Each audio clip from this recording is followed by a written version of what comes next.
एक समय की बात है।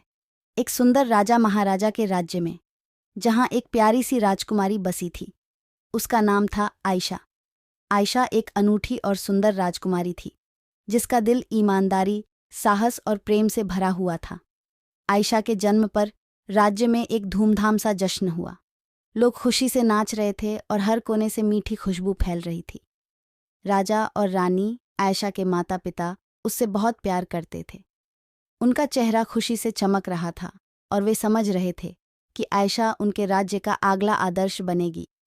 जब आयशा बड़ी हुई, उसने अपने राज्य के लोगों के बीच प्रेम और समझदारी से व्यवहार करना सीखा। उसके दिल में हर किसी के लिए जगह थी, चाहे वह अमीर हो या गरीब। उसने समझ लिया था कि सच्ची राजकुमारी का कर्तव्य यही होता है।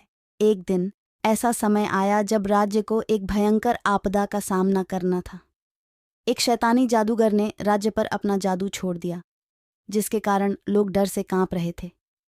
राजा और रानी, आयशा के माता पिता सब कुछ करने की कोशिश कर रहे थे, लेकिन कोई भी समाधान नहीं निकला।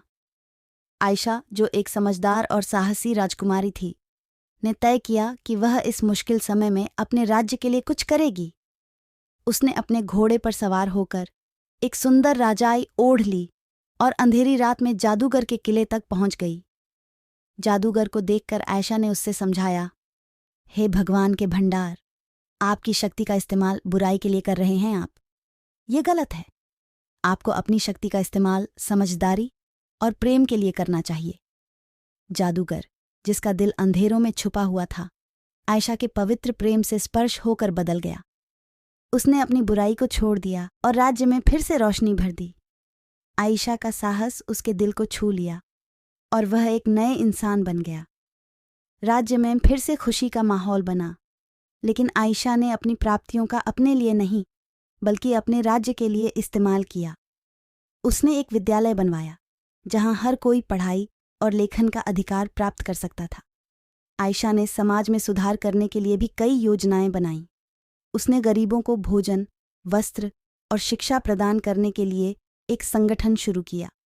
उसने महिलाओं के लिए रोजगार योजनाएं भी बनाईं, ताकि वे अपने परिवारों का सहारा कर सकें। एक दिन राज्य में एक युवराज आया, जिसका नाम अर्जुन था। अर्जुन भी एक समझदार और दयालु व्यक्ति था। आयशा और अर्जुन के बीच में एक प्यारा सा प्रेम कथा शुरू हो गया। दोनों ने मिलकर अपने राज्य के लिए और भी कई अच्छे काम किए। अंत में आयशा और अर्जुन ने एक दूसरे से वचन लिया कि वे हमेशा सच्चाई, प्रेम और समझदारी के मार्ग पर चलेंगे, अपने राज्य और लोगों की सेवा करेंगे।